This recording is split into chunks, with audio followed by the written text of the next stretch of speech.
And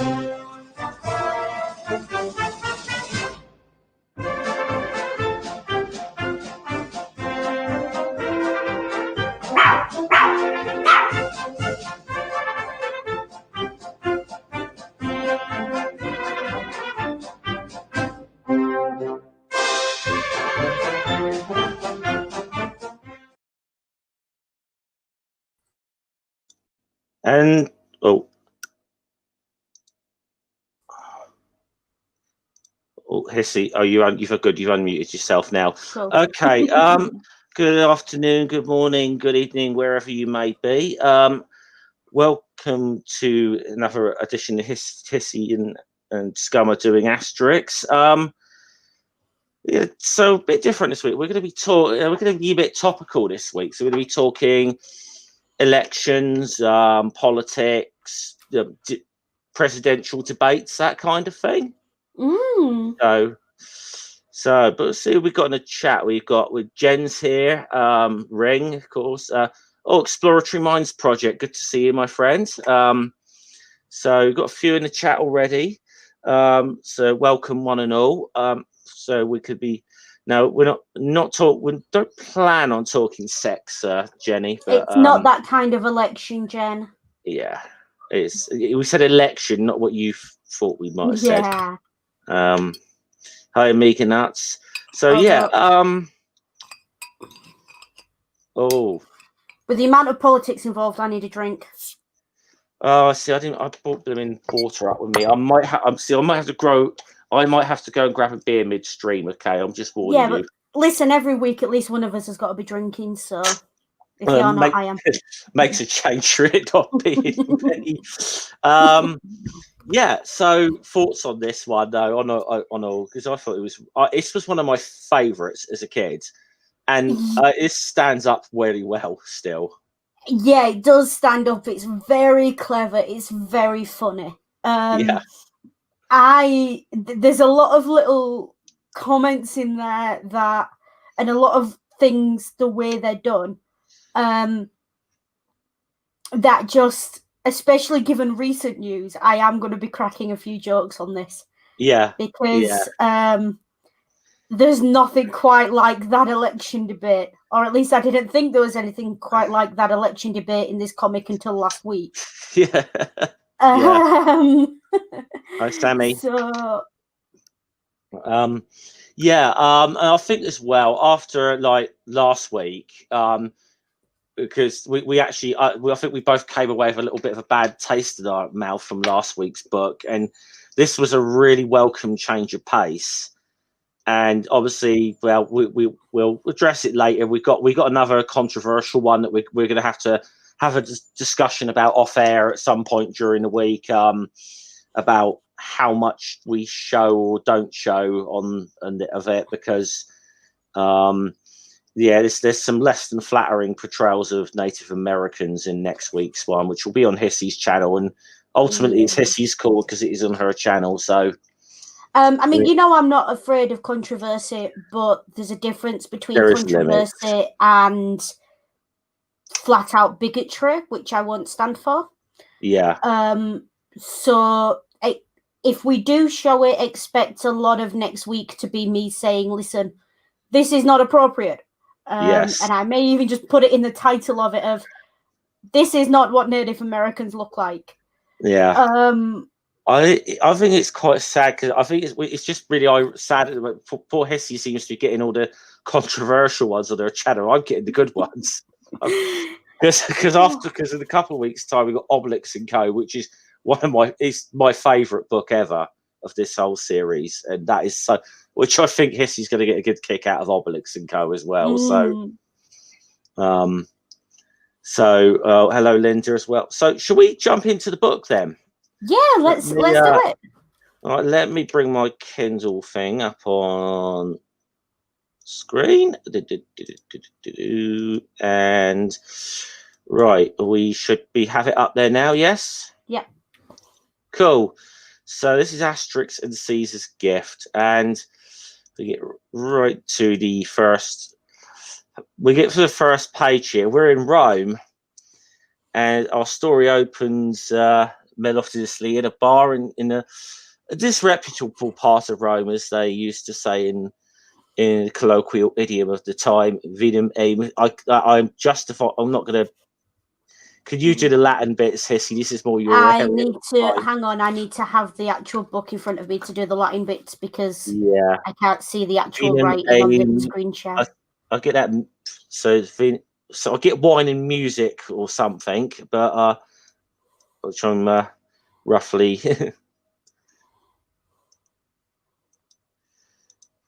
So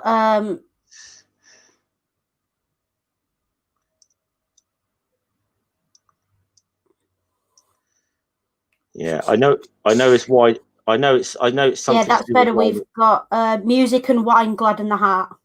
Okay. Something like that, because Chorus Heart, Vina Musica, the Tiffany. Yeah, I got wine and music. That's about all I got out of that. So we got somebody having a nice drink in the pub there. There's a couple of Roman soldiers here. That's what we have. And I've been butchering this guy's name all the way through reading this, and Tremens Delirious. So I would have thought you'd have had a comment about them singing Little Brown Jug. Yeah. Just to put that. Yeah. And then the little thing after that is it's superstition. He's saying, "Don't speak ill of the dead." There in Latin. But so the guy's been his mate's telling him to shut up. He says, "You'll bring a whole patrol down on us." He says, "So what's the matter with the patrol? We're finished. You're not quite yet." And it said, and what it appears is these two fellas here have both been in the army 20 years, and they're about to have their last day in the army, because that was the and what they'll be granted plots of land from Julius Caesar as a gift tomorrow, which was a real thing in the Roman army, wasn't it? It was 20 years service, and that was generally a thing. What was a bit of land reward for service? It's your 20 years service, your honourable discharge, and your pension, basically. Your pension is your bit of land. You get your honourable discharge and off you go, basically. Yeah. The idea is you've given Rome essentially your youth, so Rome's going to look after you. Yeah. As you're older. Yeah. I would say the life expectancy. I mean, the fact that they were able to do this, even given the size of the Roman Empire. Yeah. You've got to understand that a lot of centurions probably never made it that far.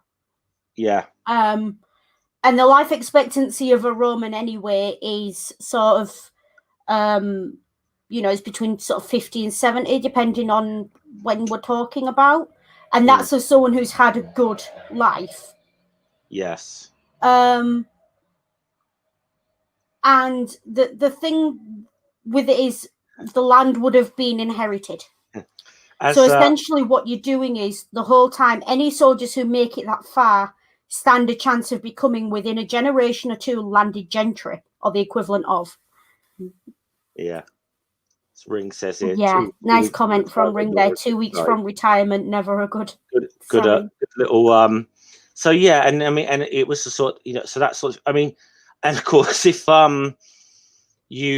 you were an auxiliary, which means you weren't necessarily, you were like a foreign troop or something, you weren't, one of the things you got if you did your 20 years was citizenship of Rome. So that was if you weren't a citizen, it was a way into citizenship. The citizenship was very valuable because you got your bread dole. Yeah. Which essentially meant that it's exactly what it sounds like. It's the Roman equivalent to a welfare check, or what is it Americans use, like those cards? Food stamps. Food stamps. It's the Roman equivalent to that. You get your grain every sort of week or month. Yeah. You take it to the baker. He would grind it for you, make it into bread, and you get the bread back for a small fee.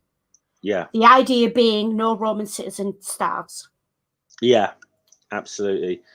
So now, so if we get back to the story here now, so you mentioned Julius Caesar. Now you get the drunk here, Julius Caesar. You want to know what I think of Julius Caesar? Just as the local patrol come in to hear him say that, doesn't sound like it.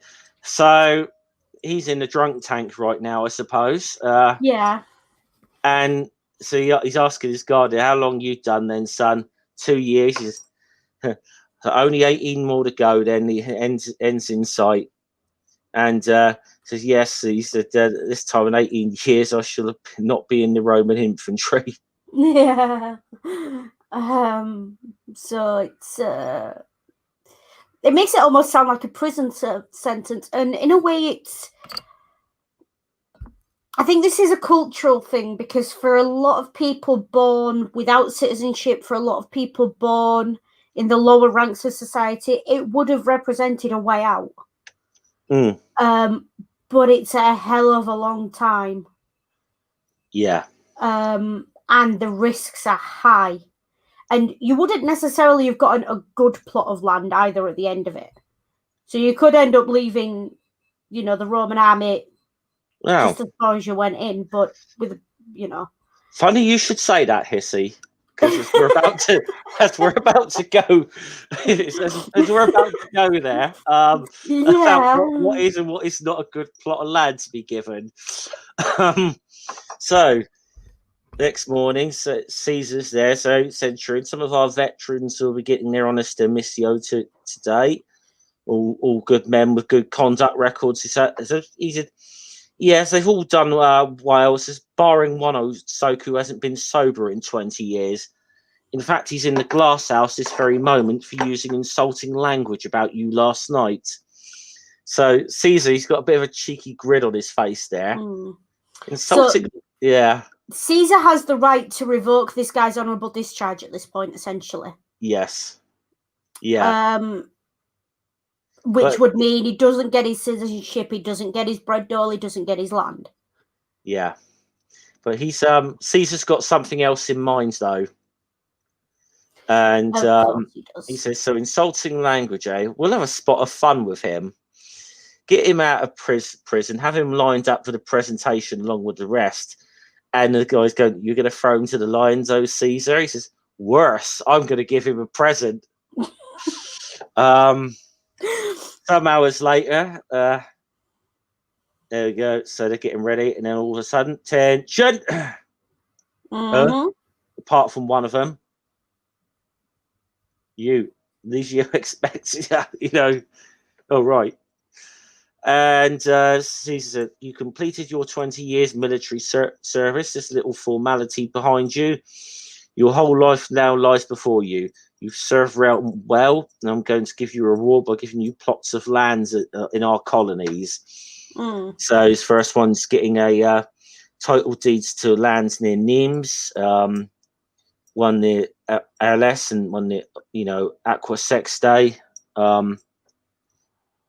And then he said, and then it was brought out, oh, this is the man. See, and I love this, Caesar. I'd never have guessed. He's clearly, he said, I've got something special for you. I'm giving you a little village beside the seaside in Armorica. You are, yeah, a lovely little Gaulish village surrounded by fortified Roman camps. So you can see, Caesar. You can see what Caesar's decided how he's going to extract his little revenge on him here. Gonna be fun, this. Yeah. And he said, I love this. They're all off on their way and whatever. And already some of them they're sort of like, we got to have a reunion in some time to talk and chat about the old days, which servicemen today, ex-service people today still do that, like regimental reunions and so on. There's so very. Yeah, I mean, it's not wrong. Yeah. As Ring says, he's getting ETS flashbacks. There are certain things in life that you just will always be. Don't fix what's not broken. If the process works, it works. Yeah. So. One of them's talking. One of them's there talking about the time that he looked at the Optio, which is like the sergeant, straight in the eye, and sort of said some stuff back to him. But this guy, he's a little bit. He's a bit disappointed with his gift there. He says, I can't drink a ghoulish village, can I? And so he asks his mate, hey, egg and lettuce, want to buy a village? No, thanks. So got a that land's not meant to be sold. Yeah. Yeah. This is gonna. Yeah. Yeah.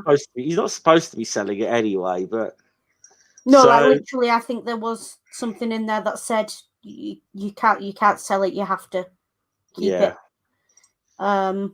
Anyway, some days later on the Roman road to near current day Orange, in an inn, he's more wine by Mercury. He's like, you've had quite enough for it's closing time now. Pay up. He's like, pay? I haven't got any money. What? So he's come in, got drunk, and he says, but listen, I haven't got any sestertius but to my name, but I've got something. I'm rich. Give me some more wine and I'll give you a whole village. He said, that's right. A lovely little village beside the sea in Armorica. See this tablet? Julius Caesar's own seal on that. So you mean you give poor landlord? Yeah. So you mean you give me this village just for a price of a meal and a little wine? Yeah. Don't forget the wife. Must ask my wife. So she's very yeah. I feel like he only draws two kinds of women. Yes. The housewife and the model. Those seem to be the only kind of women he draws. Yeah, that does seem to be a bit of a thing with Uderzo, to be honest. Yeah. So immediately she looks like impedimenta, which means that this poor landlord has probably got quite the Yeah. As we're going to find out, she and impedimenta are very, very similar. We are going to find that out.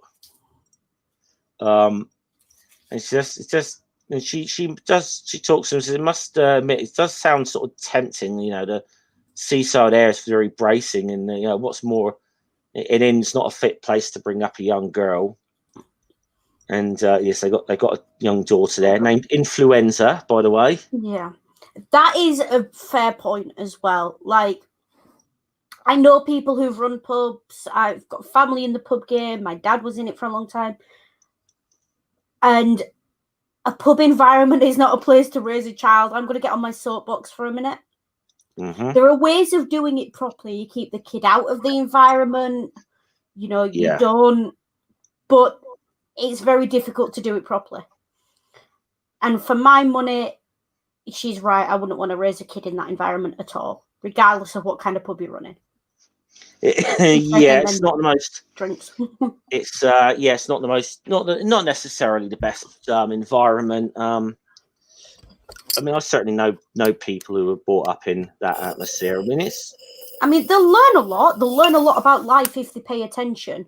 Yeah, but there's far more chance of something going wrong and them learning the wrong things than there is learning the right things. I would say. I suppose. So, yeah. Of course, anyway, that's where the hand of the parents comes in. Here we go. They ring stares into Nadia. Exactly. That's how it goes wrong. Yeah. So, he does accept the deal. That's just the landlord. As it happens, he says, as it happens, the little village he's exchanging course is this village. Caesar forgot to tell him that he'd have to he'd need an entire legion to take it over. Yep. And well, in a typical little day in the little Gaulish village, the warriors, craftsmen, tradesmen, druid, and bard. So you can see fully automatic smashing up Cacophonix's like harp type As of usual. thing. Yeah, the fishmonger there, and a chief who is, you know, easygoing, though inclined to stand on ceremony. And didn't I bless you, my boy, but didn't I forbid you to sneeze when you were carrying me? Mm. And Yeah. the bottom one again. You know, we keep harping on this. The landscapes, fantastic. So we see our pub landlord and his family coming up to the village. So we move on. Now, he says it seems to be inhabited. There's smoke and that from the chimney. He says, "Oh," I said, "we'll just tell the villagers to leave, and that'll be that." And they see Julius Caesar's official seal. They'll be, they see Caesar's seal on it. They're not going to argue. And you got the daughter there. Why don't we go back to Leticia? It's dead boring in the country. So you got this young, like I'm guessing about 18-year-old girl kind of thing. Yeah, Who's teenager. late teens, yeah. 16 to 18. Yeah. Old enough that we know, but we have to kind of. We hope she's old enough that it doesn't make Obelix a creep because she's exactly his type. Yeah. So 16 to 18, I would hazard a guess. And here we are. Vroom. Sorry, I was just Ben here comes from. I was just teaching my dog to fetch. Dogmatics, puppy. As Asterix has pointed out, I told you that Menhir was too big for him. Only Obelix and Chink to play fetch with Dogmatics using the Menhir.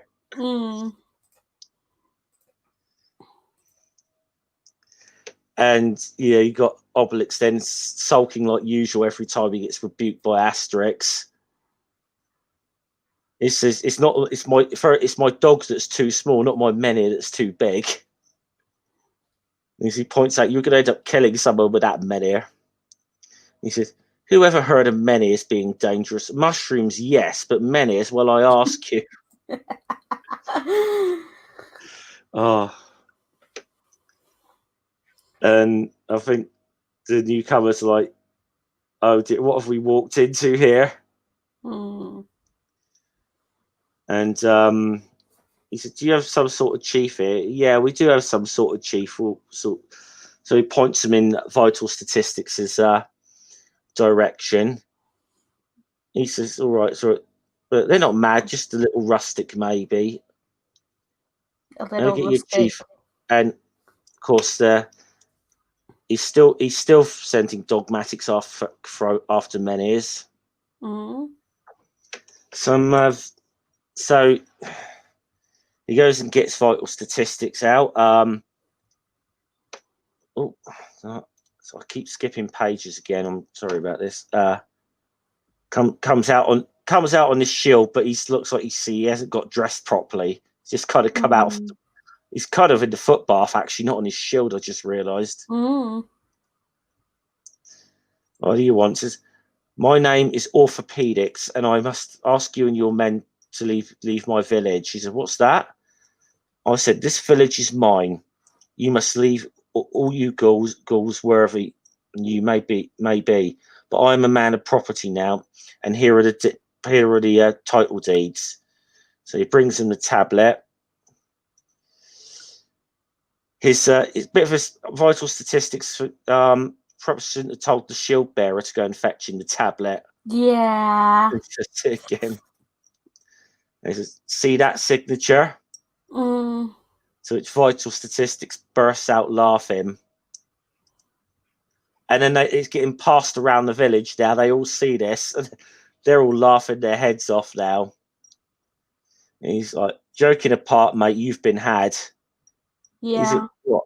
What about that tablet? See the signature?" He says, Yeah, but you can't give away what isn't yours. Julius Caesar owns all of Gaul except this village. Goodbye and good luck. And now poor Orthopedics here, he's gonna get chewed out by his wife. The same wife who told him to take the deal. Yeah. You and your business action, we were perfectly happy living in Leticia, but only you had to go and buy an inn because you fancied living down south. Fat lot of good UK and the climate didn't suit me then. There was no place to bring up. And then you go chucking it all up again just for some worthless scrap of marble. And when I think of my sister who married different pigs, I feel like all these women are sisters, and they've all got a sister who did better than they did. At least how they look at it. You listen to Vital Statistics is listening to this, and you ever how Impediment is always bashing about how well her brother in Paris is doing in Leticia. Yeah. You get the feeling, don't you, that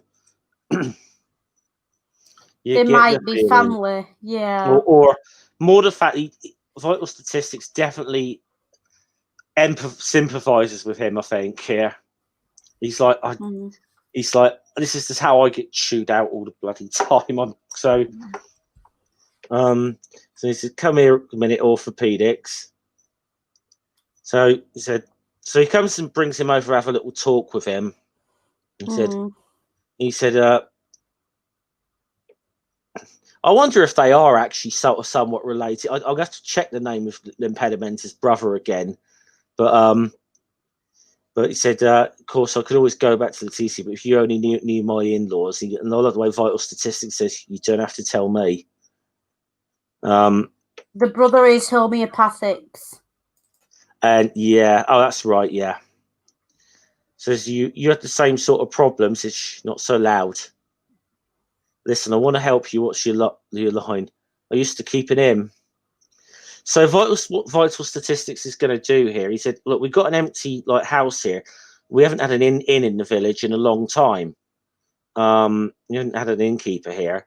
He said, but there's an empty house. There's an empty house next door to Unhygienics, the fishmonger. No one wants to live there because of the smell, but it's but just it'll do for you for the time being. So they see. He said so. He goes back and sort of tell his them what's going on here, and Obelix decides to help down the daughter, and you can see he gets quite smitten with her straight away. Yeah, which is why you can expect that of my love, which is why I said we would hope she's at least 16. Yeah. Dogmatics, he gets a little jealous anytime Obelix is like this with women. You notice this? Yeah. He gets very jealous. Suddenly he's not getting the attention anymore, Yeah. You see him in the bottom starting to growl and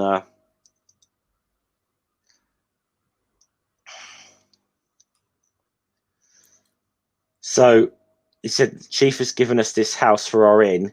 He said, what you mean we left our nice inn down south for us to open another one in this wretched village when the whole place belongs to us anyway?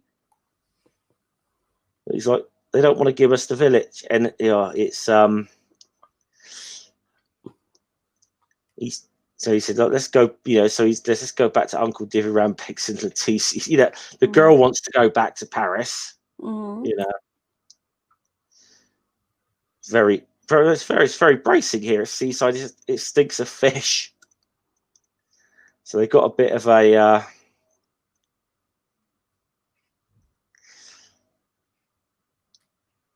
and it's fun having new people in the village, isn't it? Get fixes. Well, I have a notion we shan't be bored. Everybody's talking about them anyway, and you got look at it. Obelix with Dogmatics. She's almost as light as you, Dogmatics.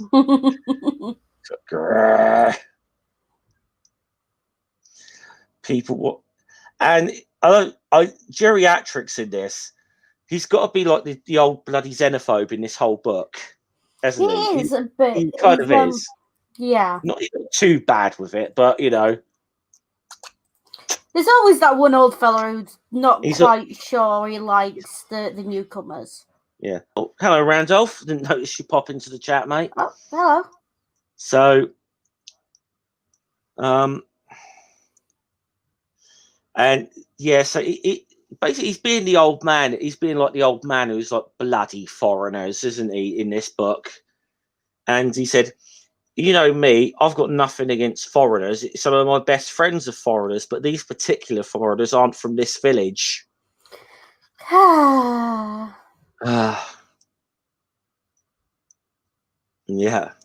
Yep, Randolph, these books have now been translated into several different languages. Obviously, we're reading the English versions, but there's various ones out there depending on what language you want to read in. Most of the English versions are on Kindle Unlimited if you've got a Kindle or the app and you want to read them. Just warn you, if you haven't seen some of these before, Randolph, there are one or two. It's just that Hissy and I talked about this a lot on here, but some of the cartoons of certain, should we say, ethnic groups do not stand up very well at all. We've talked about that in a lot of detail on here before, but thankfully this book's not too bad for that. Well, that book doesn't have a problem with this bit, but some of them do, unfortunately. So we got a pub here, the Bracing Breeze. See, I love the name of this pub already. Yeah. Well,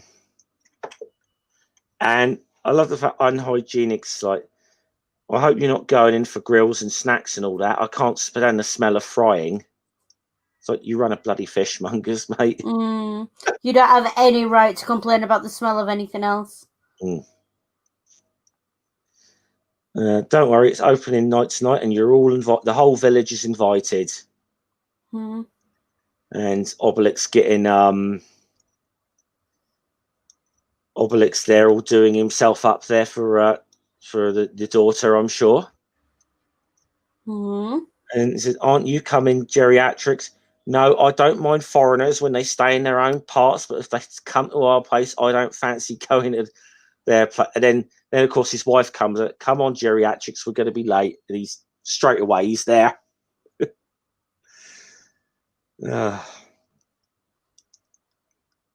So you got that, and you go there. Funny smell here. You think so? I don't smell anything. I was afraid it might be the smell of frying, but no. And there we go. We bring vital statistics with impedimenta, and says meet orthopedics, and this is my wife Angina. You can see there from if I just zoom in on the bubble, they're designed to be very similar, but also ice cold in their conversation. I mean, they are kind of very much the same sort of character, really. But they do not like one another. Have a nice little place here, Mrs. Orthopedics. Pity about the smell of fish. We were obliged to take what was offered, Mrs. Vital Statistics. I dare say your place smells better. Oh, naturally. After all, I'm the chief's wife. And he goes, doesn't half smell of fish. Now, you know what happens when they start the cracks about fish tend to start happening between fully automatics and unhygienics. We've kind of come to know what happens here. And what chief's wife, Mrs. Vital Statistics, this village belongs to my and I love. And then the women are about it. And then there's the fish, and we know what's about to happen here. Good old fashioned punch up in the village. And what's left of the inn. And so orthopedics like, you were right, dear. Says, we're leaving. I know, we'll go back to Leticia. And she's like, no, over my dead body, we're staying here. I do have to say that actually looks like a quiet night of most pubs I've seen. You ain't doing the Yorkshire thing again here, Hissy, are you? No, I'm being serious. Yeah. I mean, obviously, given that it's cartoon and it's exaggerated, it's not a good night out unless there's at least one fight. It's one of those things. And it is that kind of place. We're civilized in my part of the country, I have Hissy. We don't have to have a fight every single night. We don't have to have a fight every single night either. Just on Fridays and Saturdays, sometimes the early hours of Sunday morning. Yeah, okay, fair enough.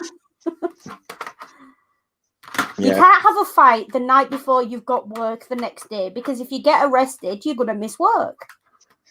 Yeah, yeah, that's true. That is for very those very who are true. concerned, I am teasing. Just I've seen my fair share of pub fights, but yeah, it's not as bad as I'm making out. Yeah. Excuse that. I'm not losing my mind. There's a fly buzzing around the place. Okay. So that horrible woman humiliated, but said this village is our village. We got to think of getting them. We got to turn them out. Them out of here. But orthopedics, I kind of like the chief. And anyway, Asterix and Obelix, they come and they bring them a boar, and I think kind of apologising for some of what went on last night. I think and he says no, and then she drops it the bomb that orthopedics intends to become the chief of the village, and they're like, what? What chief? So they report this back to Vital Statistics. What, chief of this village? How about me? Now, Getafix points out here, our laws clearly state that anyone at all has the right to stand for election. If he gets a majority vote, he takes over from the old chief. Oh, was it? So here we go. Now we're getting into the politics. Yeah. Now, Hissy, we are getting into the politics. And if you want to, I'm going to do what you've done and go and quickly fetch myself beer from the fridge. So, yeah. So just take me on to the next page. I'll take you on to the next page on this. Oh, but actually, I'll get to the bottom of this one, then I'll disappear. So he's saying that I'm going to fling him out of the village. I am, and Impediment is like, oh, mate, let him make a fool of himself. Look, he'll find out nobody wants him, chief, and you'll think taking over its chief, and you can see this. It's the two wives that are egging this on. Yeah, it is the two wives that are egging it on, and it's also we're seeing the dirty underbelly a bit. The chief wants to literally beat off the opposition, I think. Yeah. And it's interesting and topical that we have an incumbent chief who is willing to at least hint at or suggest that he would behave violently towards anyone who challenged his position. Yeah. I'm going to say that I'm saying this very carefully. Can you tell? Yeah. Well, I'll just quickly get you onto the next one, and it's Vital Statistics and Cacophonics coming to see him. So I'll be back in like 2 minutes, Hissy, all right? Yeah. So Vital Statistics and Cacophonics coming to see him. Now, I'm not going to talk about what's on screen because I can't see that. My eyesight is awful and it's too small. So I am going to keep talking about elections. And the first thing I'm going to say is vote. Because whatever election you've got coming up, obviously there's the big one we're not going to name.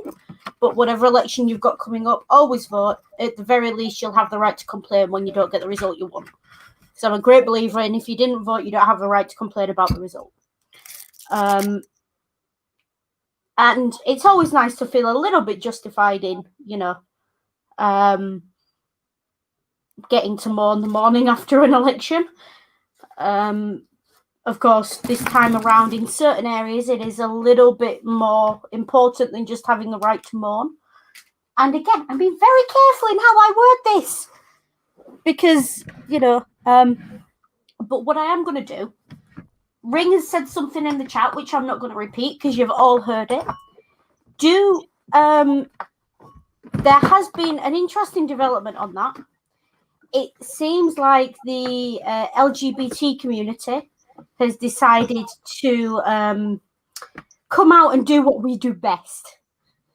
And I didn't mean come out as a pun, believe it or not. And it seems that the hashtag for Proud Boys has been hijacked on Twitter. So do go and enjoy that once you're finished here. It's quite a lot of fun to have a read through. And says... hey, I'm back. Says a lot. I couldn't see the screen, Jeff, so I haven't read any of that. Okay. Oh, right. I did. Yeah, I think we both agreed that we need alcohol when it's politics. I should actually point, I did have alcohol here already, but it's a little early for single malt, okay? And I was not touching that this time of day. Yeah, same. I've got some blended scotch in the kitchen, and I'm just like, no, it's too early for that. Yeah. I'll wait till Ring's stream after this, and then I'll bust out the whiskey. Yeah. Oh, yeah. Of course. Yeah, Media Musings directly after this stream as always. So we'll plug that a bit later. Yeah. That's going to be a good one this week. So, yeah. But you got to bit work. So he's got Cacophonics here, right, to go around the village and find out, just basically take the sounding board of who's in fact, who's loyal and who's not, who's gonna support me, who's not going to, sort of thing. Don't believe the polls, don't trust the polls, vote. Yeah. And as he comes back, he reports geriatrics is back in use. Says he's got nothing against foreigners, but they don't belong here. He's being a geriatrics. He's definitely been in the old reactionary in this, isn't he? Yeah. Okay. The others don't seem to mind one way or long as they get plenty of Boers and Romans. I'm getting a bit. This Kindle keeps skipping it today. It's getting a bit irritating. But Fully Automatics thought I was going to sound him a song, so he knocked me out before I could find out which way he was going to vote. And he said, "Well, you haven't voiced your own opinion." He says, "Well, you don't like my voice any more than the rest of them."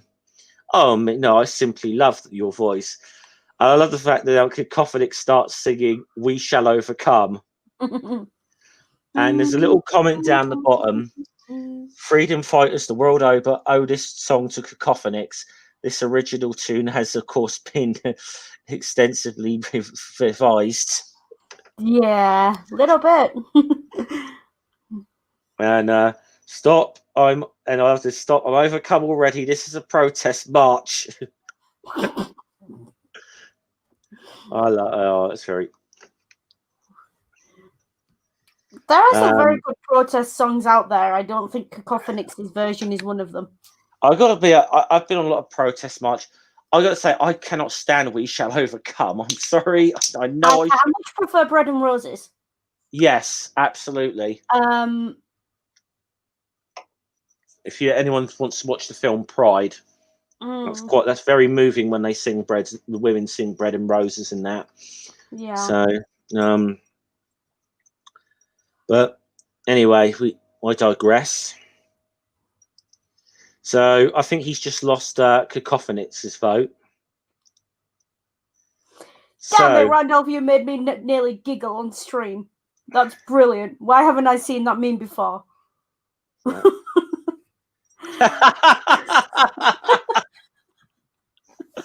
I love it. Brilliant, Randolph. Randolph wins the internet today.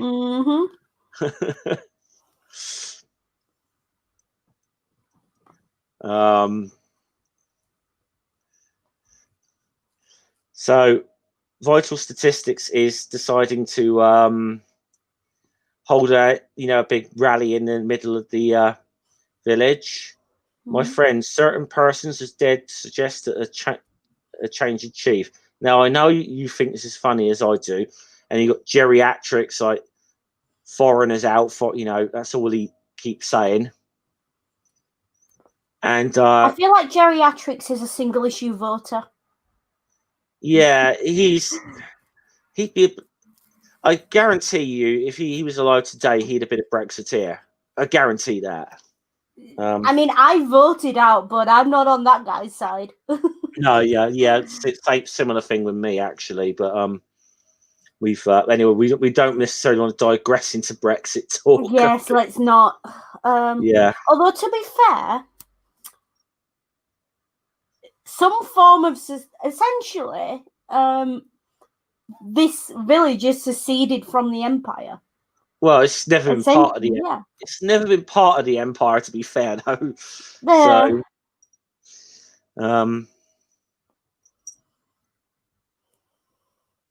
So, where are we? And now,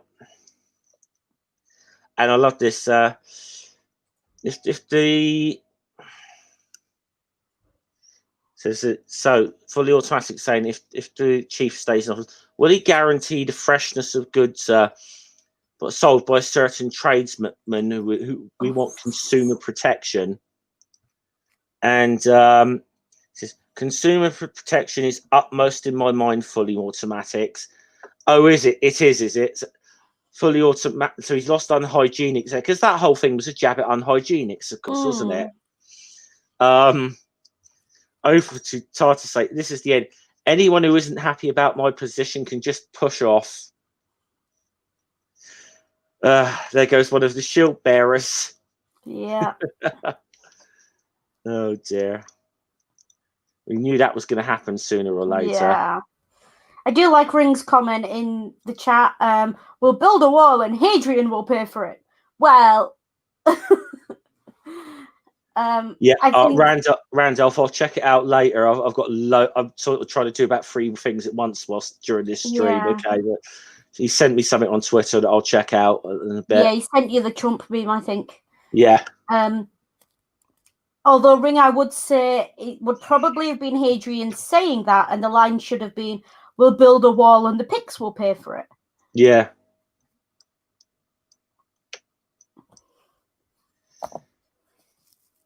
And if anyone knows some of the history of Hadrian's Wall, you probably know why border walls are a waste of bloody money and a lot of wasn't not necessarily for Hadrian because it was keeping the army busy, which was his main thing. But I don't think Donald Trump has to worry about too many plots to be overthrown by the army. So yeah, just saying. Well, I don't know. It depends how next month goes, doesn't it?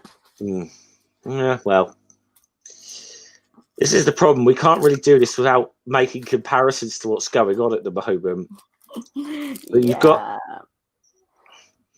got the Angina, the wife of orthopedics, who's she's going ingratiating herself to people like she appears to be canvassing.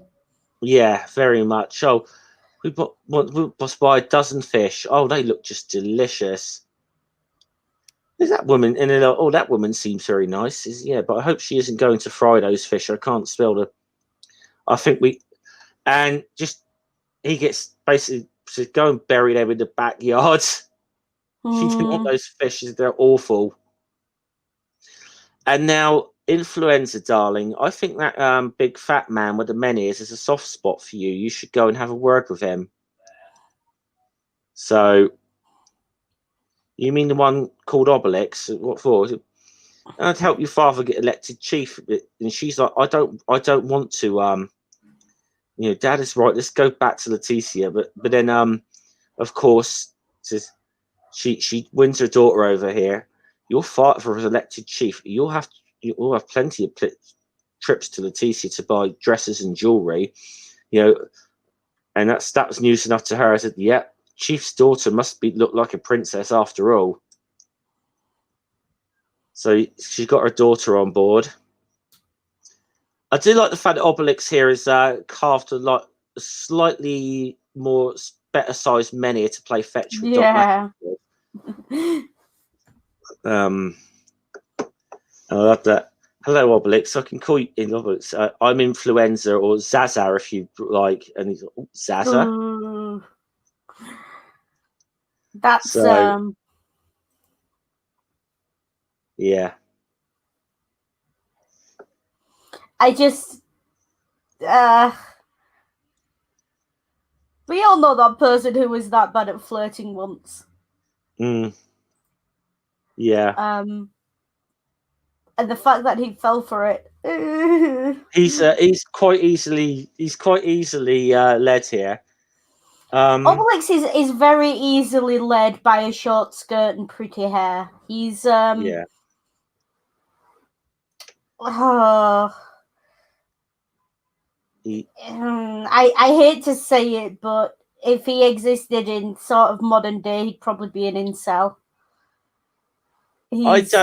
I don't. He's too big. I think he's too kind-hearted to be. He's too big-hearted to be an incel. I think, but yeah, I think that's the only thing stopping it at the moment. And why is my husband glaring at me? Is it quite possibly because he was the one who was that bad at flirting once?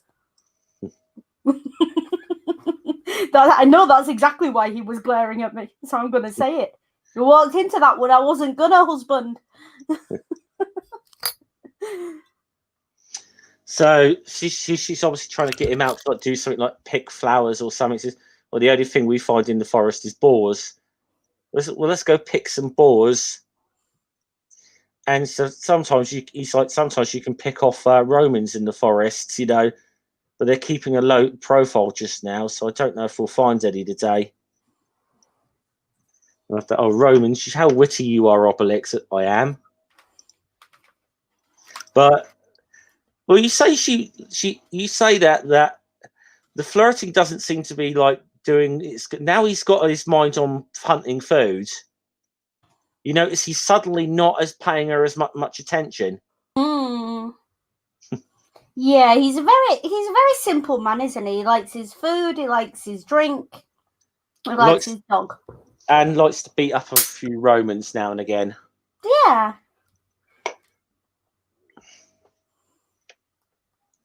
So, so we've got enough boars now. Can we have a little talk? And he keeps finding another one. You wanted to talk to me? Yeah, he says my daddy wants. If my daddy doesn't give a elected to chief, we'll have to go back to Leticia. Isn't that sad? And he just shoots off again. Oh, it's a Roman this time. So like you do sometimes get them in the summer months. These Romans are crazy. And you can just see like the black cloud there fought in her head. Then she's had enough of this.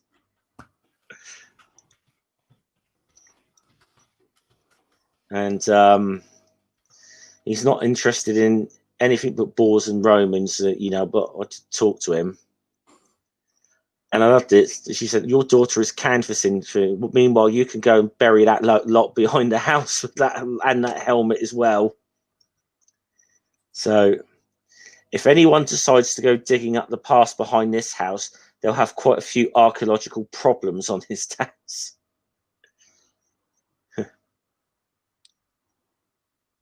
And so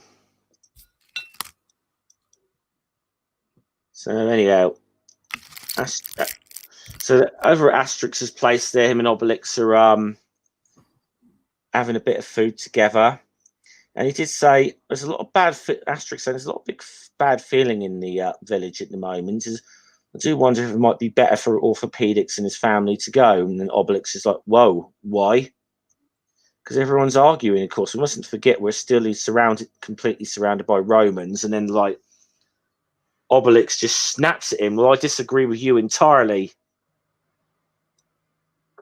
So he is kind of smitten with the girl there, isn't he? But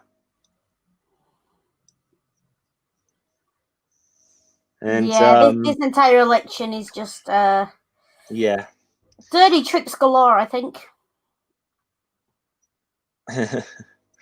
Yeah, it's kind of what it's kind of it's like a lot of elections. I'm sure in the United States they do sometimes bring out the worst in people. Mm-hmm. It does tend to happen that way,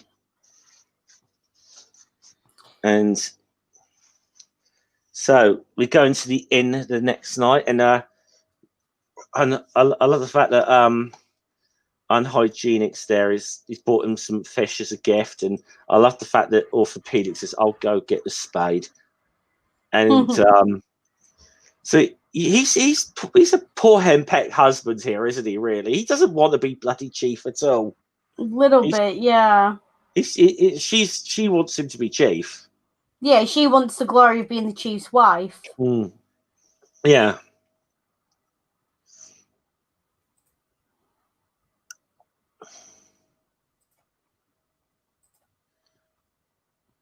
I like the fact that orthopedic, they're talking about fish there, and he says, I like meat myself.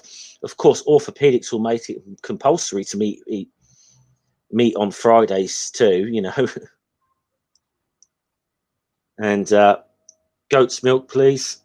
So it goes, Obelix is in there, and he's, I missed pages again. I swear Kindle is not being good to me today. Kindle doesn't like us. Yeah. So he points out there that Cacophonix points out if Obelix is drowning his sorrows in goat's milk, it means he's had a fight quarrel with Asterix. So, and I like this Jerry. So it's all getting it. I saw Cacophonix in that inn, and Unhygienics and Obelix. So, what does matter? Why? I love this. Asterix say, why not let Orthopedics be chief if he's so keen on it? So, over my dead body. Give up to that usurper. And even vital statistics is even, look, the things aren't going so well here. Yeah.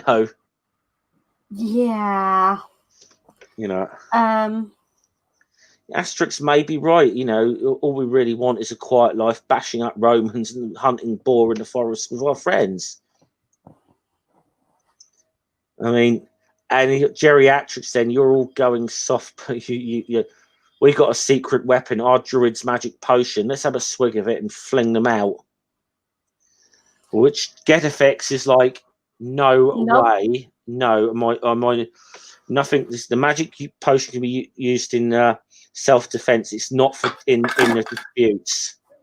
So, like, yeah, if it's Romans, that's one thing. We're not using it. We're not using it to settle internal fights. You're all softies. I know what I'm going to do about that. And Getafix, would you really refuse the magic potions? Yes. Are you coming, Asterix? 2 Asterix, then full vital statistics. So obviously this is the reference to Shakespeare. Of course, what most people fail to recognise is that we did. I think we mentioned this joke just before you turned up. Actually, Randolph. Yeah. The bracing breeze. Yeah. That's my surname for anyone who doesn't know. But I mean, most people do. My name's out there, so yeah. But this one, just something I wanted to point out, because they make this joke a lot. The thing is, this is specifically a Shakespeare reference, not a Caesar reference. Yeah. I say that because if Caesar had been in the Senate, which, and had said those words, he would not have said them in Latin. He would have said them in Greek. Yeah. And it's one of those things that I can accept it as a Shakespeare reference. And it's a Shakespeare reference. It's not a it's not a Caesar reference. But this idea of that Asterix is somehow stabbing him in the back is a bit overblown, I think. So Yeah. Okay. I think we'll save talking about Marlowe for an hour or so, Ring. Yep.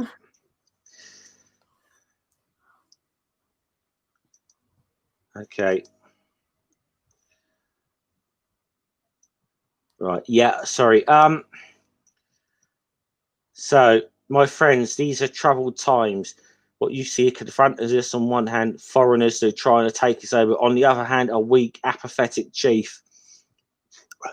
Friends, geriatrics giving this speech, and there's only like 2 kids there taking any, and then he gives his wife, "Geriatrics, lovely, come on home. You'll catch your death of cold."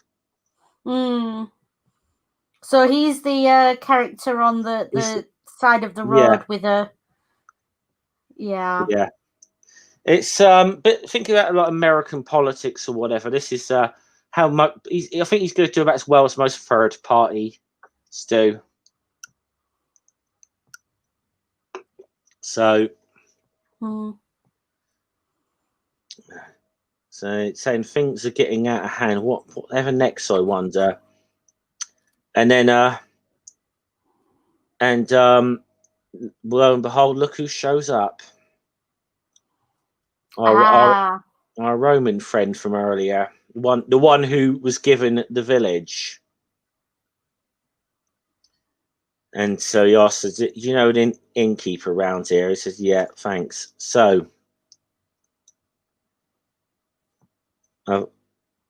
Avail, this is the man who sold me the village. That's right. Yeah, at your service. What do you want? Well, a drink for starters. And says, "We've only got." She points out, "We've only got goat's milk." He said, "Well, that's why you look so good. I'll come to change that." He says, "Well," and he said, I love this one. "I haven't had much luck since we last met. I tried all sorts of jobs. I even signed on as a pirate, but unfortunately the pirate ship got sunk." So I wonder which crew he signed on with. So, oops. Yeah. Yeah. And now he says, "I want my village back. Caesar gave it to me." But he says, and you pointed this out earlier because orthopedic says, "You sold it to me.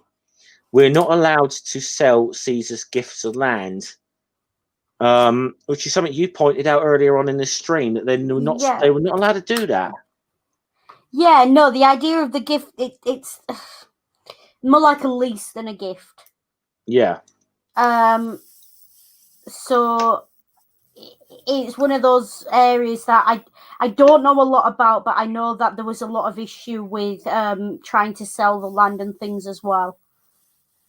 It was, I suppose it was technically, it was I think it is, to put it roughly, technically the land belonged to the state, but it was given, it was sort of like loans to you or whatever for your duration, but yeah, technically it's like a lifetime lease or something. Yeah. I suppose in a way it is a precursor. It's a precursor to kind of feudalism, where you had the power of the state, which generally would be the king or whatever, granted lands to his, Yeah, lands got granted. You worked them, and yeah. Because of course you've got to understand, with Roman citizenship is a double-edged sword. Because if you've got Roman citizenship and you've got land, you're eligible to pay taxes. Yeah. So for every soldier who got land, the number of taxpayers increased. So, listen, we all know governments, emperors, whatever you want to call them, never give you something for nothing. You've got to decide whether what they're offering you is worth that penny in your taxes. To put it out there, healthcare, education, and all the rest of it are definitely worth those extra few pennies out of your taxes. Suck it up. Yeah. Believe me. Yeah. Yeah, the writing on these books is very good, Randolph, aside from sort of one or two outliers. Yeah, yeah, definitely. I mean, So I do like this. His wife said orthopedics is going to be chief of this for this, and he says clear off. So at which point he draws his sword, this gladius there, his little sword, saying, show you my little memento of my army service. Asterix comes in. What's going on here? Push off, midget. And I love this. Don't say I didn't warn you. I've served in the Flemings Guard, which was it's a high-ranking Roman priests, which that what would have been. Yes, because priests in central Rome need a lot of guarding. Yeah.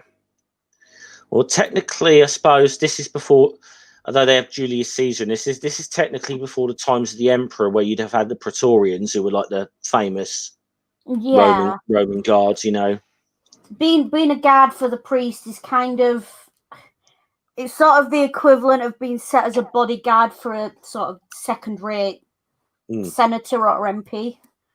Yeah.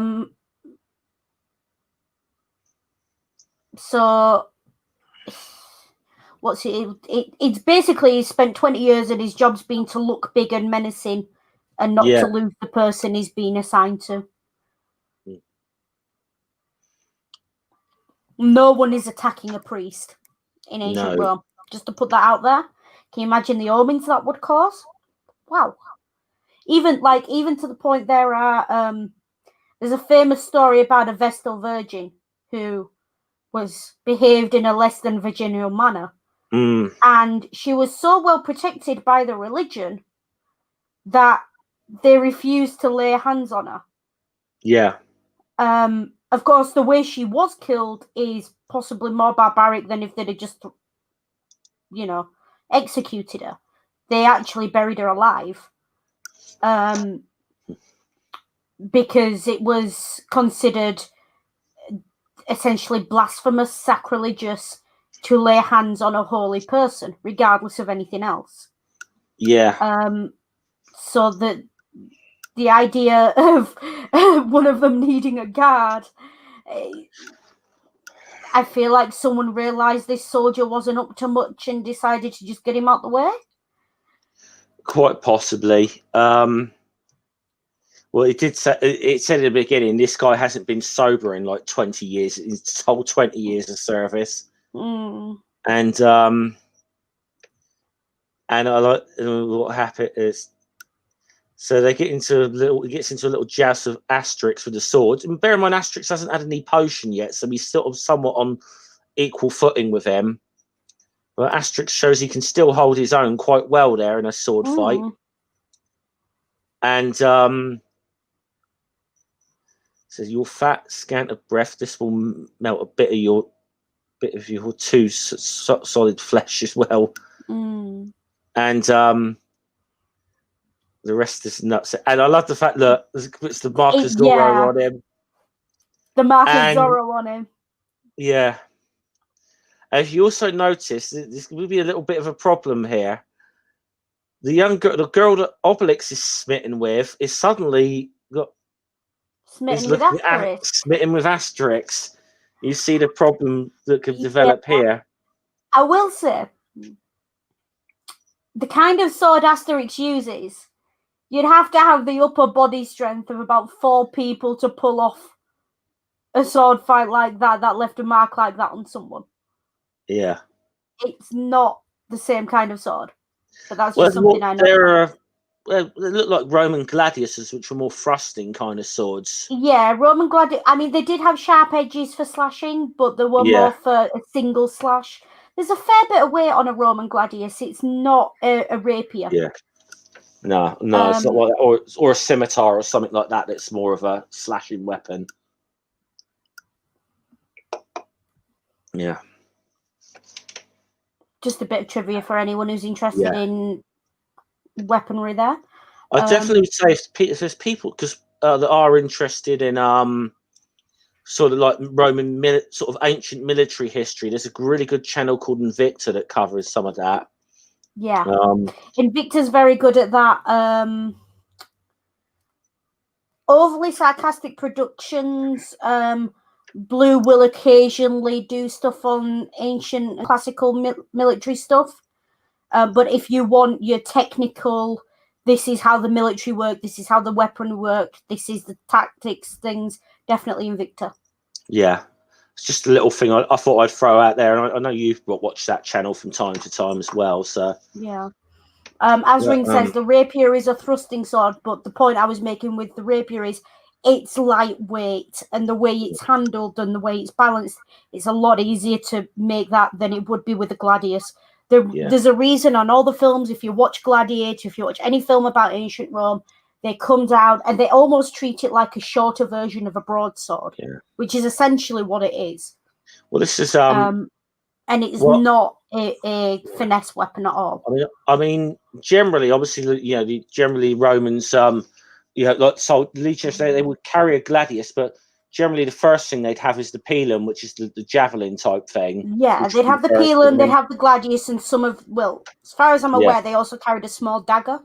Don't ask me for the Latin name, I can't remember.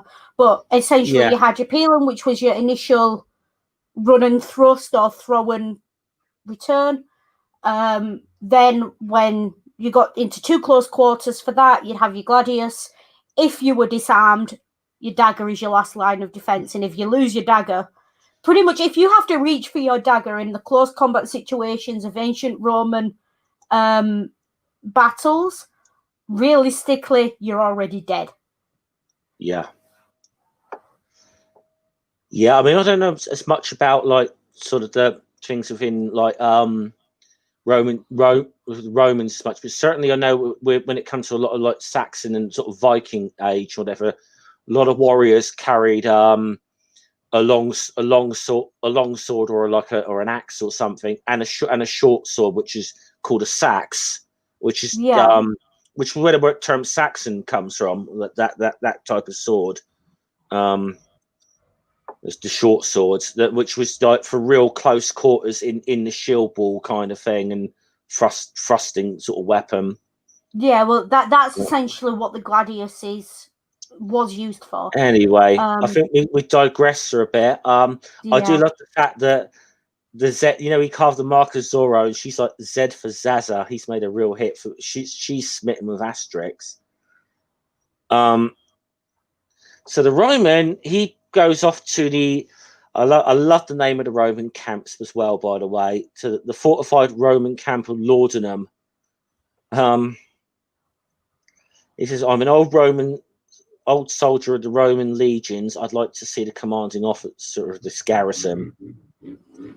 And turns out, look who who's there. Turns out his old mate here is re-enlisted. So that's right. He says I just couldn't take it in nice planting lettuces and that. So he said he re-enlisted, and he got a promotion to Optio, which is about the equivalent of a sergeant, I'd say, in the Roman Empire. I mean, a centurion. He, despite what you might think, a century of men was actually 80 men, not 100. Yeah. So a centurion commanded 80 men, and then you have his Optio, which would be his sort of like NCO, who's between him and these 80 men, I suppose. Yeah. I mean, so I suppose in that situation, then your centurion is your sergeant, and your Optio is your lieutenant. Yeah, I mean, not your lieutenant, your corporal. Yeah. I mean, really, a centurion. I suppose they were regarded as officers, but they weren't. They're not that high ranking. No, they're not. And centurions were not. It wasn't a paid commission. No. Like a lot of the higher ranking officers were paid commissions, or at the very least were pulled from the upper echelons of Roman society with a view that they were taking part in the Cursus Honorum. So they weren't expected to serve for 20 years, 2 years, maybe 5 years max. Yeah. I would say just quickly again, if anyone's not that anyone here hasn't watched this before, but as we keep pointing out every time you see the salute in this, that's not what people might think it is. It's that's not the what you think Roman it is. salute. Yeah. The Romans. That's something that the less than reputable people in our times nicked from the Romans, actually. But I love this centurion named Tonsilitis. I like that. I don't know. I just love some of the puns with these names at times. It's about this Gaul who stole a plot of land that Caesar gave me when I was demobbed. Disgraceful. Whereabouts is this land? Not far off. It's just this little village just towards the sea. He said, "What? That village full of madman? Caesar gave you that village?" And the other said, "Yeah, he did. I was there. When I want your opinion, Optio, I'll ask for it." Those ghouls, he's like, those ghouls are terrible. They have druids who give them magic potions which make them invincible. You better not forget you better forget the whole thing. And why not re-enlist like your friend here? He's like, no, I want my. And I like this because, of course, his poor mate here doesn't realise that Caesar's done this as a bit of to spite this mate. This is Caesar wouldn't like to think of the Gauls getting the benefit of gifts he gives out to his old soldiers. He said, "That's right. When I tell him, he won't like it one little bit." So you got to feel a bit sorry for his old mate Eganlettus here, who's because he doesn't know why Caesar's given him that land. He said, "All right." He said, so he convinced us. Says, "Luckily, we've just got in some new secret weapons." He says, "Oh, and by the way, Optio, what's that? You're not an Optio anymore. I'm demoting you to a second-class legionary." It's like, you still, and now Obelix still got Asterix and Obelix said, he's Asterix asked, "You still crossing me?" Sat down, nudge. And I love this nudge, and then Asterix goes flying, and he says, "Well, sometimes I forgot I fell into the magic potion when I was a baby." I love it, geriatrics going around there. Vote for me. There's your third party candidate, folks. Yep. And I love Obelix, so you've got to admit these ghouls are crazy. He said, "That's just what I wanted to work. There's something serious afoot." So yesterday I was in the inn, and I heard someone screech, and I love that. What, when you went to Zaza's place, and look who comes up, and it's Obelix, like all like and then she's like, "Asterix, I just wanted to tell you were absolutely fabulous yesterday." And oh darn it, Kindle's doing this again. It's your mouse's it's my mouse. Yeah, it's my mouse that is the issue, I think. Yeah, but so Obelix is now like realizes that the girl he's smitten with has got a bit of a. So he goes off on a sulk. And Asterix, as usual with this, Asterix generally is the voice of reason in this whole thing. Generally. Yeah. He's like, well, every fool in the village is trying to get elected chief. There's something serious going on. There's this Roman going about. Now, oh, looks like geriatrics has got a voter. So he says, "I'm off to warn vital statistic." He is still the chief.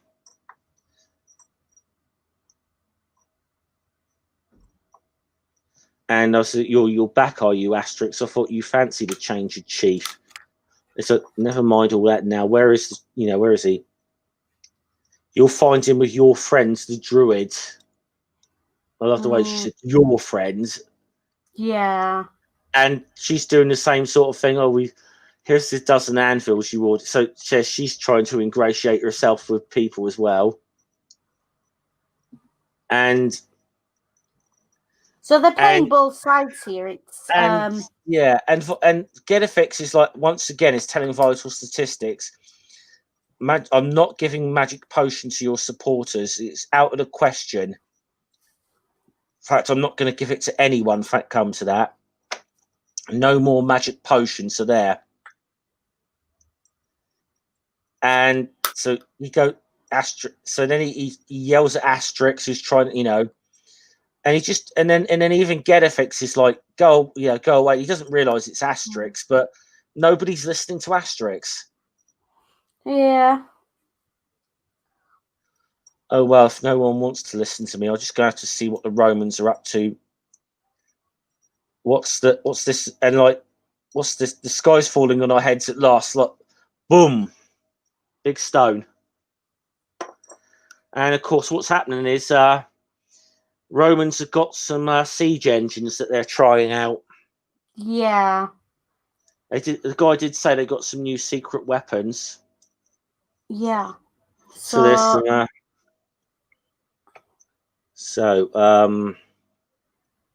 So he went. So Asterix goes up to the top of this, and I love this. 20 years in the army, and I'm back again, and I've only been in Optio for 4 days, and all because of you. We're going to get ourselves massacred by your wretched village. My mates told me it's full of dangerous madmen, and these new weapons will make mincemeat of them. I don't know quite how accurate some of those siege engines are. Some of them do look very accurate, like the ballista. Yeah, looks. Some of them look fairly accurate to the time. Some of them are quite clearly ripped straight out of the Middle Ages. Yeah, the trebuchet there is clearly a Middle Age thing, like you can see. But like the I know it's a bit big, but like that giant crossbow thing, the ballista, that was very much a Roman weapon. Yeah. They'd launch stones or large arrows from them. Mm.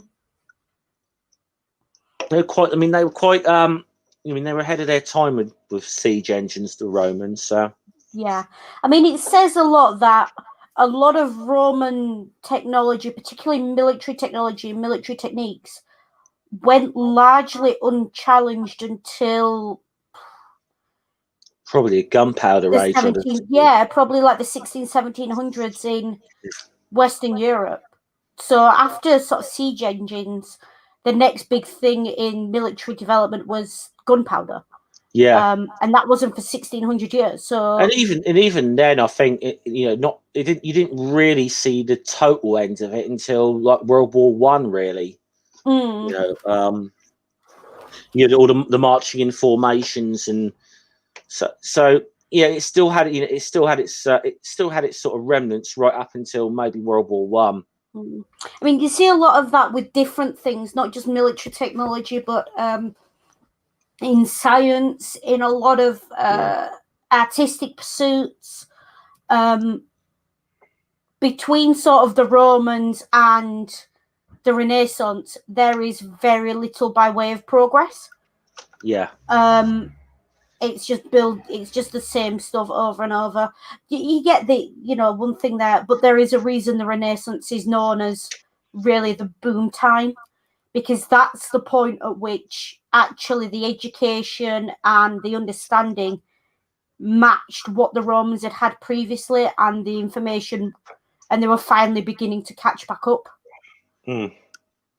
Yeah, I mean, one of the things that sometimes would happen is sometimes, certainly was definitely the case with throughout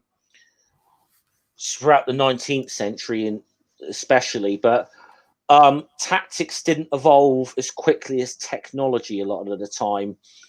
And then especially when you started to get like repeating firearms and I've said a number of times, like by World War One, they only really should have had to look at the bloodbath that was the American Civil War to really know that those tactics didn't work anymore. But but they didn't. And the thing is, we were the greatest tacticians and statisticians, strategists, not statisticians. It's nothing to do with numbers. It's a little bit to do with numbers. Are not the people who were necessarily the cleverest, or not necessarily the people who won the most battles. The ones we remember as the greats are the ones who adapted quickly. Yeah. They're the ones who looked at a situation, made the mistake once, and then didn't make it again.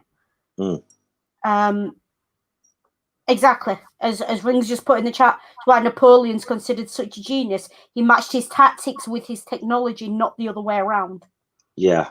He didn't try and force his tactics on technology that they were outdated for. Yeah.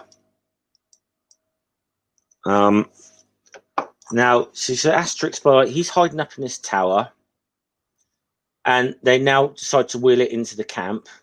So he's in there, and then they spot him up there. There's someone up on that. It's a ghoul. We're being assaulted. Raise the alarm. So they get all running. So like they're all surrounding him, and then when he gets to the bottom, we know him. He's the one who keeps knocking back. That they all start running away, and he's like, "He's full of you fool. He's full of magic potion." And Asterix, of course, has not got a sick drop of magic potion on him, so he decides he's going to make a break for it whilst they. Well, they're running in the opposite direction. And then they suddenly realise he's running, which means let's get after him. And I do like the fact that Asterix uses the trebuchet here as a escape mechanism. Yeah, it's very Great Escape, that, isn't it? Yeah.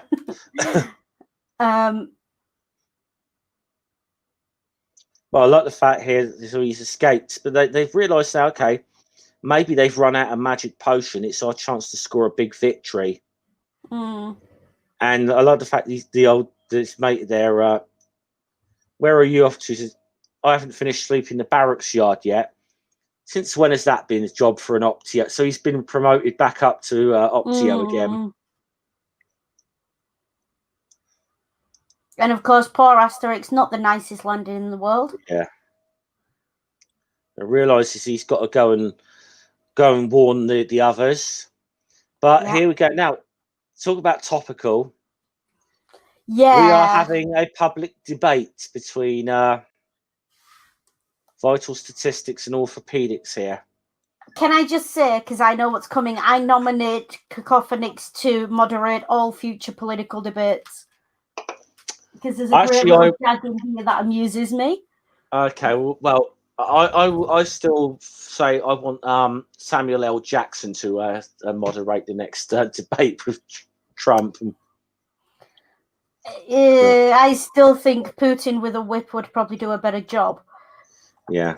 No, I could just picture him doing that line from Pulp Fiction, like when Trump tries to interrupt. So, I don't remember asking you a goddamn thing. Right. And well, I do like this. Asterix is trying to get their attention, but they're all telling him to be quiet. And Cacophonics here. I must ask you not to exceed your allotted time for speaking. I love this. Before we start, I want to make sure our umpire is completely impartial. And Cacophonics turns the timer up. Your time's up. So no, he's not very impartial at all here. Asterix, he's desperately trying to get their attention here. And I love this. You've been the chief of this village for a long time now. Now, what exactly have you done? Have the hopes and aspirations of your people been realised? Has any new industry been created? And says, right, my turn. He says, like, if you so much as time that egg timer, it'll be the worst. Touch that egg timer, it'll be the worst for you. This attempt to intimidate a impartial umpire is typical of some people's approach to local governments. And this is actually like some political debates. It really is. I didn't realize Hissy's gone for a second there, so I'm on by myself.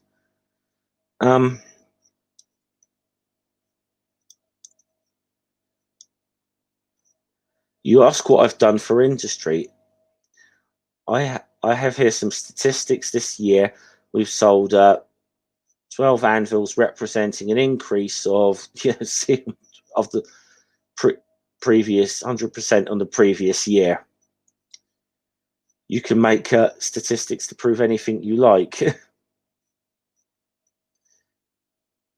How about business? Business is rotten. The fish trade, for instance.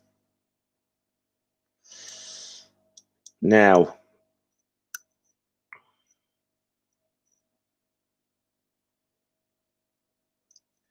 yeah, Mika, I think so.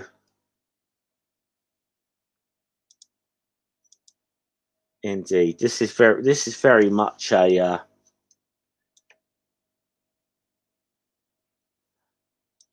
I don't know, Ring. She might just have to shoot off to do something quickly. I don't know. Sorry, don't mind me. It's cold in here. I thought Ring was like something. Somebody broke you. I think maybe with those jokes, yes, I was listening. With those jokes, yes, I broke. Yeah, they were good. I mean, this is like it. I mean, I like this as, what about business? Business is rotten. Take the fish trade, for example. Let's face it. I love this. Do you want to know what I think? I love this. Oh, chuck it, pedimenta. Don't let's cast the first stone.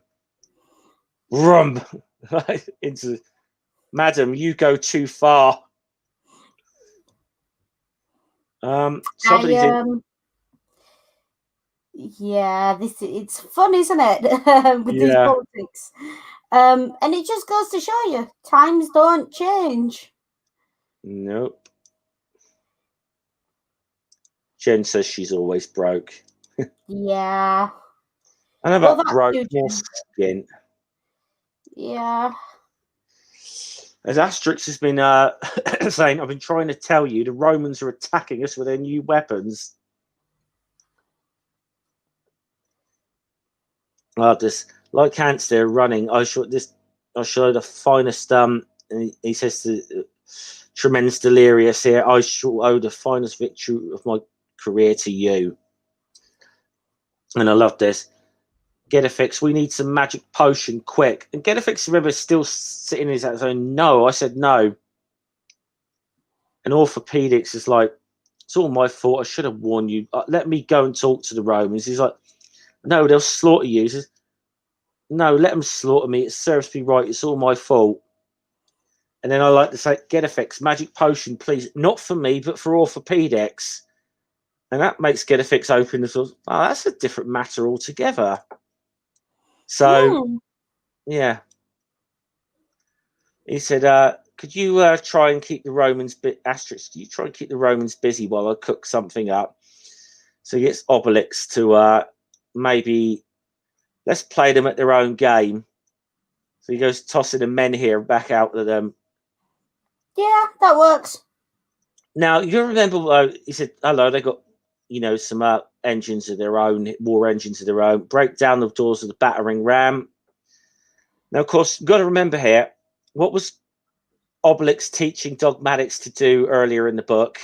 To fetch. Fetch using menhirs. So Dogmatics goes charging out. Dogmatics heal. No, don't fetch that. And you see that they come charging through there with a battering ram, but straight into Obelix, who's like, Mm-hmm. So they go running it, and I was like, Dogmatics, yoo-hoo, Dogmatics. You can't, damn it. And it's now, meanwhile, potion's ready, and then all hell breaks loose. Here come the ghouls. I love that. The battering ram's still running away. The Obelix is still. I love this. Reverse, you fool. There's a lot of fly you fools jokes in this, I think. Yeah. So here's some of the. So they tip the tower up, and it comes crashing down. And I love the fact that don't hurt me. I'm a civilian. If you want to go and fight this my friend over there. He re-enlisted. Gutless. So he sells his mate out there totally. Yeah. He says, I'm going to give. He says, no, I'm going to give you back your property, Caesar's gift. So he smashes the tablet over his head. Says, all you've got to do now is go and discuss the matter with Chief Vital Statistics of this man. Good luck with that. And I love the fact as well here, his mate there, Escalates, look, hey, you wouldn't do like that something to an old friend now, would you? And the last thing, right, like legionary egg and lettuce. So he's just sweep this lot up again. We won't refer to it again. So he's been demoted once again back to legionary. Yeah. And Vital Statistics has actually said, look, I think you'd make a really good village chief, you know. He said, but I don't really want to be chief anyway. I don't think this. He says, I'm like a Letician, born and bred after all. But and then his wife sort of like the orthopedic, and he finally turns around. He's had enough of being henpecked by her. Yeah. I said, we're going back to Leticia. That's what you wanted, wasn't it? And the daughter's happy as well. Daughter's going to be happy. And all's well that ends well. Yeah, and then of course, and I love the fact then they were all going to have a party, and all of a sudden, look, the two wives are suddenly best friends after being so icy with one another for the whole thing.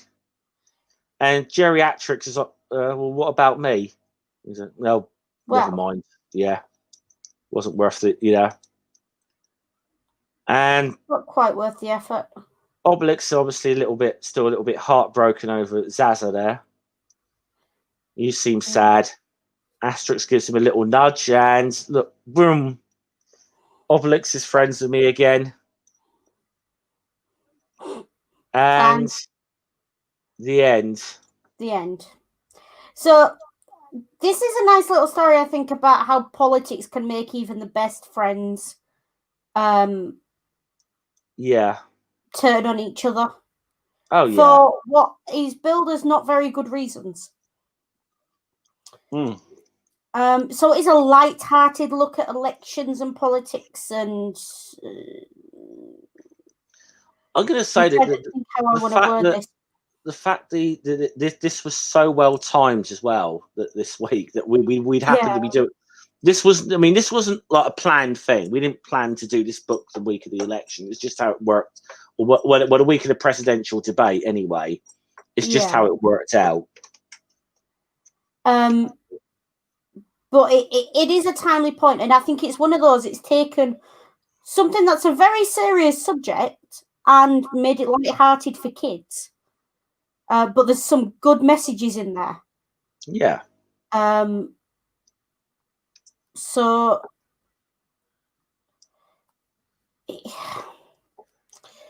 I'm trying not to be too on the nose with my analysis, because it's kind of difficult not to be. But I would say, all in all, it's one of those books. If it's an introduction to, it wasn't so much a presidential debate as a pair of old men having a pissing contest, Amiga nuts. But I think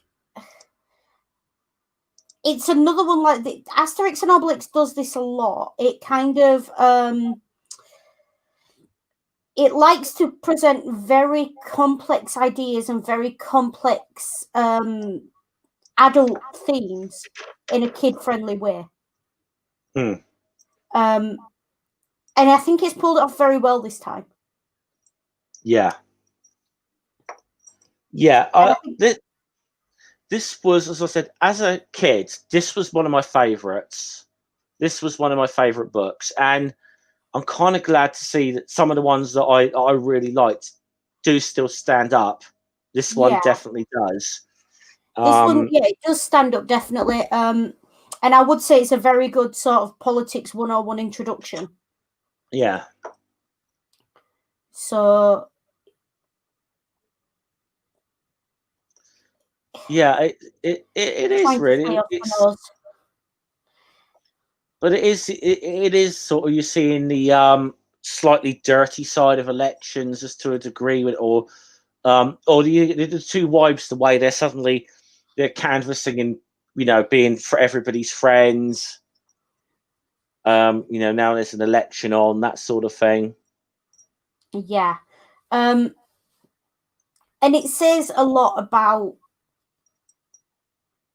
I think, just the way things are in general, and it is a very gentle way of introducing children to the idea that elections are not necessarily the cleanest, most morally pure aspects of any given society. It's quite interesting that they chose to make those elections as potentially morally questionable as anywhere else, given that this village does seem to pose, or at least be presented in these books, as a kind of oasis of sort of ethical correctness and moral lightness. So it's interesting that they did that, but it does go with the theme, because what they do tend to do, I've noticed, they bring in these external influences that cause the ethical conundrums and then solve them through sort of village loyalty and interesting that way. So I would say it's in that way it's very French, and I say that insofar as it's very well, it's not just the French that do it. It's very nationalist. Yeah, it does. There is an undercurrent of, in all these books, of patriotism to your own place. Will sort of, you can take on any foe if you're united in your patriotism. Yeah, I mean there is a little hint of French nationalism that's run through these books a bit. Sometimes it quite charmingly, and then at other times we've seen it in less, less comfortable ways, shall we say? It's less tasteful ways. It's come out. It does get. There is a little hint of a little tad hint of French nationalism to the authors, I think. Yeah. I mean, I don't think they were ever like blimmin' far right, like Front National types or anything. I don't think they ever No, were. not at all. But I do think there is a lot of, and there is a difference between patriotism and nationalism. But they do tend to walk that line a little bit, I think. Yeah. And occasionally stick a toe or two over it. Yeah. So, well, I think we're getting near to wrapping this one up. This has been this has been a really good one to do. But again, very nice change of pace after last week. Just have a nice story to go through. With next week's one, well, we'll Hissy and I will talk about that midweek. We don't quite know what we're going to do with it at the moment. Hissy's going to have to read through it first. But we'll be covering Asterix and the Great Divide, but that's a notoriously controversial book in the series. So we'll probably have a discussion midweek or something about just how we're going to approach this one. Yeah. I mean, we will not condone anything bigoted or problematic, but there are ways we can look at. We have to figure out how to look at it in a way that's not going to cause issues. Yeah. So we will get there, but it may be, kind of warning up front that next week's is not going to be the light and airy humor of this week's. Unfortunately, no. There's a part of it. I mean, I had a quick glance through it. There's one or two funny things about next week's one, but there's also one or two.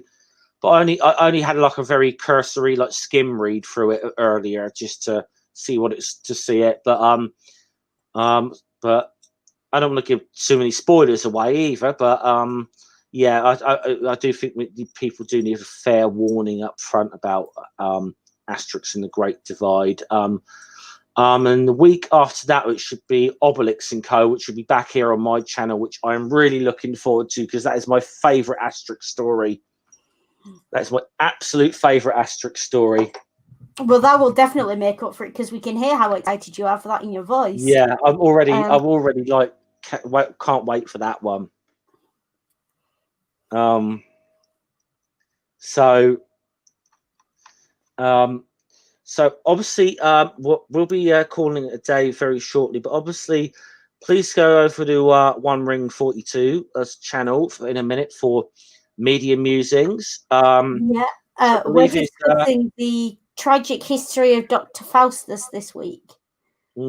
By Christopher Marlowe. We're doing the 1604, the original A text. This is going to be fun because I studied Marlowe at A level. This is going to be fun.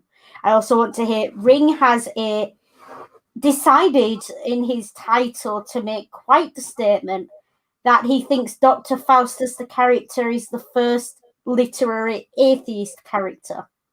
Yeah. And thank you to Amiga there. So I will thank you for Amiga Nuts there for putting the link in the script in the chat there. But yeah, please go over to Ring's channel in a minute. Hissy, you got anything you want to plug quickly before we sign off? Or the only other thing I've got to plug, follow me on Twitter. I've got 2 Twitter accounts now, one for fandom, one for me, and you can follow either or both, whichever you prefer. My main Twitter's Danger Hissy. My fandom Twitter is Discourse Noodle. I write fan fiction. I do a bit of bits and pieces here and there. Mainly, I'm on Twitter and fan fiction. I'm and I appear on streams with Jeff and with Ring. Ring's my husband, so most of his streams, I will drop in once in a while. But that's pretty much all I've got this week. Oh, Tony Keane is running his cinema in antiquity again. Go find it. It's well worth the money. He's only charging something like £10 a week.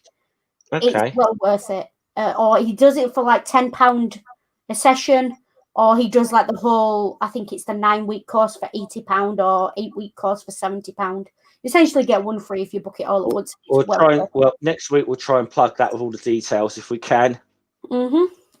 So okay, yeah. I don't really have anything else to plug from my channel, really. I've got nothing scheduled at the moment.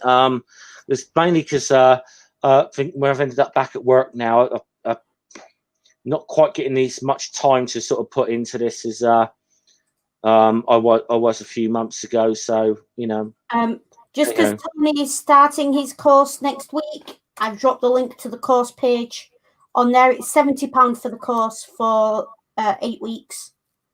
And as I said, well worth it. Or you can pick and choose which ones you want to study. Believe it or not, if you actually enjoy Gladiator, possibly not the best film to study from an academic point of view. But there's always, there's good discussion there, and Tony always manages to get a good group together to have a chat as well. Yeah. Okie doke. Well, I shall bring this to a close then. So Hissy, I'm going to do your tagline quickly. Yeah. As always, take care, be good, and if you can't be good, be careful. Okay. See you later. Salute.